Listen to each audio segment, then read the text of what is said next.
নমস্কার বন্ধুরা, ঝর্ণা ঝুমা কিচেনে সবাইকে স্বাগত। আজ আমি পেঁপে দিয়ে একটা রেসিপি করব।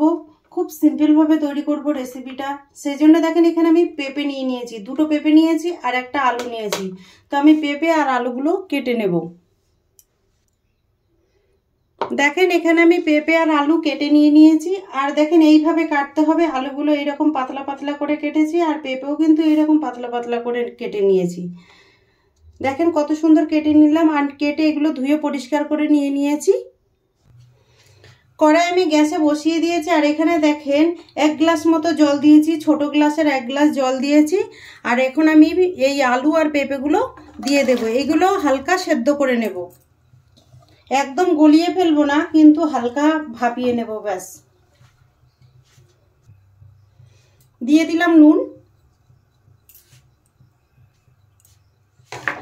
একটু নেড়ে চেড়ে নুন মিশিয়ে দেব। আর এখানে পেঁপে আর আলু সেদ্ধ হতে থাক, ততক্ষণে কিন্তু আমি মশলাটা বানিয়ে নেব। এখানে আমি দেখেন মিক্সির জার নিয়েছি। জারের মধ্যে আমি দিয়ে দিলাম এখানে পেঁয়াজ আর রসুন নিয়েছি, সেটা দিয়ে দিলাম। এখন দেখেন এখানে নিয়েছি কাঁচা লঙ্কা, আদা আর টমেটো। কিছুটা দেখেন গোটা জিরে দিয়ে দিলাম আমি। এই মশলাগুলোকে আমি স্মুথ পেস্ট বানিয়ে নেব। দেখেন ভালো করে আমি পেস্ট করে নিয়েছি।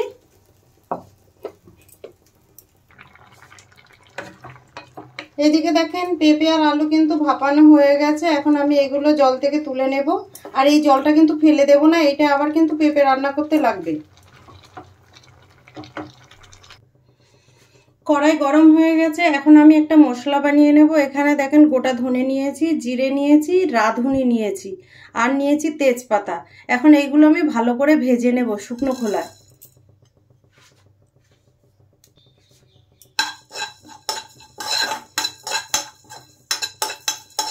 বেশি কিন্তু পুড়িয়ে দেওয়ার দরকার নেই, কিন্তু নর্মাল একটু ভেজে নিলেই হবে, যাতে নরম ভাবটা চলে যায়।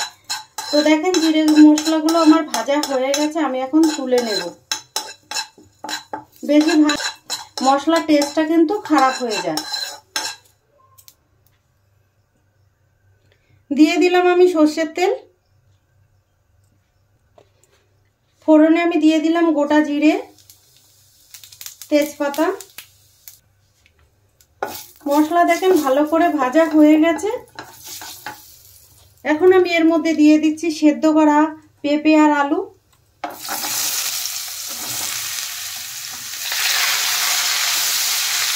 দিয়ে একটু নেড়ে চেড়ে ভালো করে কষিয়ে নেব।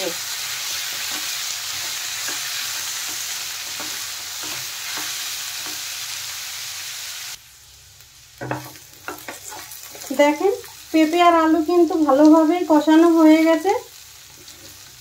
এখন এর মধ্যে একটুখানি হলুদ দিয়ে দেব, হলুদ গুঁড়ো।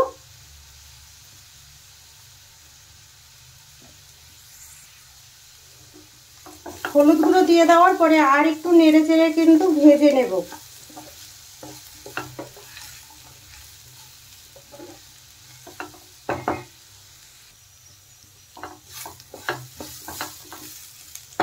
দিয়ে দিলাম এখানে দেখেন মশলা, যে মশলাটা আমি পেস্ট করে নিয়েছিলাম আগে, সেই মশলাটা দিয়ে দিলাম।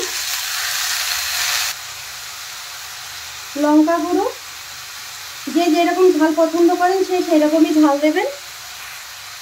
খুব সামান্য দেখেন আমি নুন দিয়ে দিলাম। সেদ্ধ করতে কিন্তু আমি নুন দিয়েছিলাম, সেই জন্য খুব সামান্যই নুন দিলাম।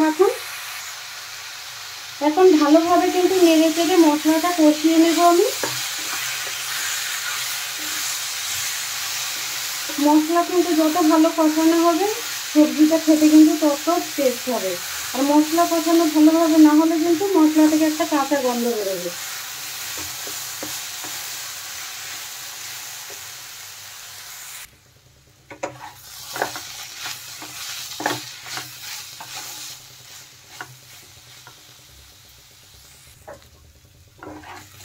দেখেন মশলার সাথে কিন্তু ভালোভাবে কষানো হয়ে গেছে পেঁপে আর আলু। আর পেঁপে আর আলু কিন্তু অলরেডি গলেও গেছে।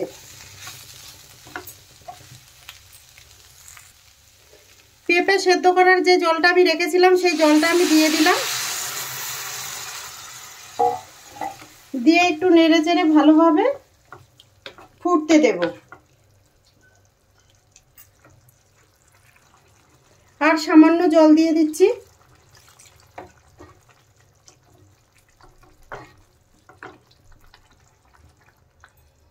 ঢাকনা দিয়ে আমি এখন ঢেকে দিচ্ছি আর 5 মিনিটের মতো এটা ফুটিয়ে নেব। ঢাকনা উঠিয়ে এখন দেখে নেব। দেখেন ঝোলটা কিন্তু খুব সুন্দর গাঢ় হয়ে গেছে।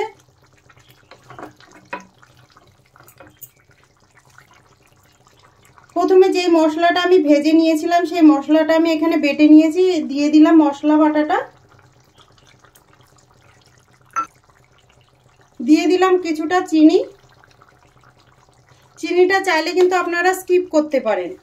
এখন নেড়ে চেড়ে ভালোভাবে মিশিয়ে দেব।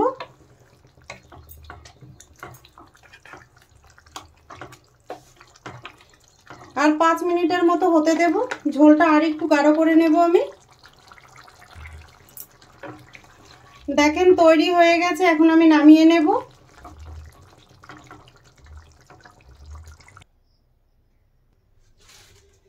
এখন আমি দেখেন এখানে প্লেটে নিয়ে নিচ্ছি।